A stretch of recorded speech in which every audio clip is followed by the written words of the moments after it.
Hallo maat, kyk hoe reën dit daar buite. Wee! Het reën so baie.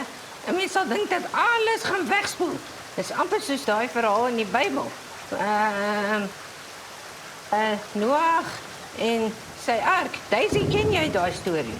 Ja, ek ken hy verhaal baie goed, maar ek dink nie ons hoef bekommerd te wees daaroor nie, want God het gesê dat hy dit ooit weer sal doen om die hele aarde weg te spoel nie, Wee, hoe kan ons dit weet? want die Bybel sê dit vir ons. En God het vir ons 'n teken gegee wat ons vandag nog steeds kan sien, wat vir ons vertel van hierdie belofte wat hy gemaak het. Kwee, wat is die teken? Die reënboog. Maar hoekom vertel ek nie sommer vir jou die hele verhaal terwyl dit so lekker daar buite reën nie?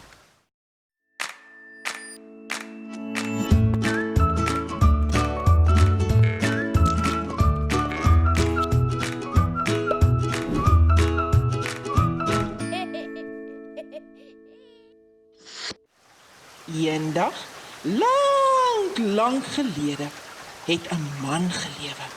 Sy naam was Noag en hy was die enigste een wat oor was wat God probeer gelukkig maak het. Hy het probeer om God trots te maak met hoe hy gelewe het. Die ander mense was almal boos. Dit beteken hulle het allerlei slegte dinge gedoen wat God se hart baie seer gemaak het. Op 'n dag het God vir Noag gesê dat hy 'n ark moes bou. Kwee, wat? 'n Ark? Wat is 'n ark? Is dit die ding waarmee jy die blare in die tuin rondvee? Nee, 'n ark, nie 'n hark nie. Dit is 'n groot boot. So God het vir Noag gevra om hierdie groot boot te bou, want hy gaan 'n vloed stuur om almal weg te was. Kwee, so het Noag hierdie ark gebou. Ja, hy het dit gebou. En dit het hom baie lank gevat om hierdie boot te bou, want daar moes baie diere opgekom het en sy hele gesin saam met homself. Wow. Hoeveel diere was daar gewees? Wel, daar was 'n mannetjie en 'n vroutjie van elke soort dier, maar daar was 'n paar soorte wat God gesê het daar 7 pare op die ark moes gewees het. Nou terwyl hy die ark gebou het, Noag, het die mense hom gespot en allerlei grappies gemaak oor hom. Kwek. Ek sou hom ook gespot het. Wie bou 'n boot in die middel van die woestyn? Kwek. Hoe lank het dit nogals gevat? Wel, dit het langer gevat as wat baie mense vandag lewe. 120 jaar. En toe hy klaar was, het God die diere gestuur. Hulle het almal op die ark geklim en dit het begin reën. Kwee, wat het van die voëls geword? Kwee, wat van die voëls? Moenie bekommerd wees nie, Fani. Hulle was ook op die ark. Maar dit het toe begin reën vir 40 dae en 40 nagte. Het dit nooit opgehou reën nie. Alles was onder water.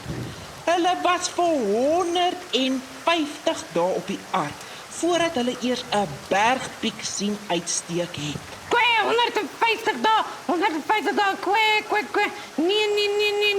Nee, ek hou van sit, maar 'n voël moet vlieg, jong. Ja, dit is nee. Maar na 'n tydjie het Noag 'n kraai uitgestuur. Maar daar was net water oral en hy kon glad nie plek kry om te land nie. So toe vlieg hy maar weer terug ark toe. Kwee, 'n kraai. Kwee. Noag moes eerder my groot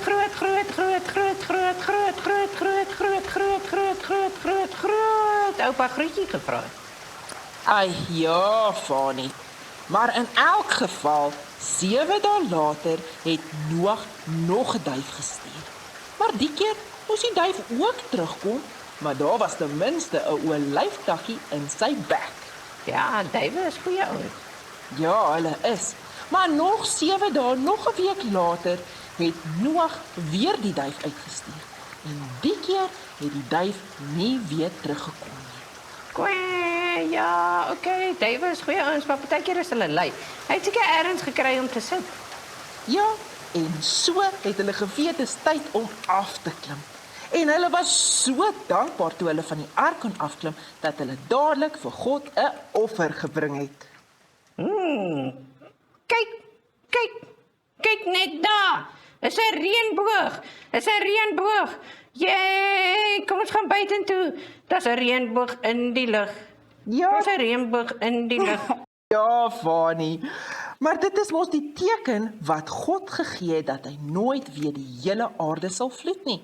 Maar voor ons uitgaan, Fani, dink ek ons moet eers die onthou versie met die maats deel. Kwee, okay.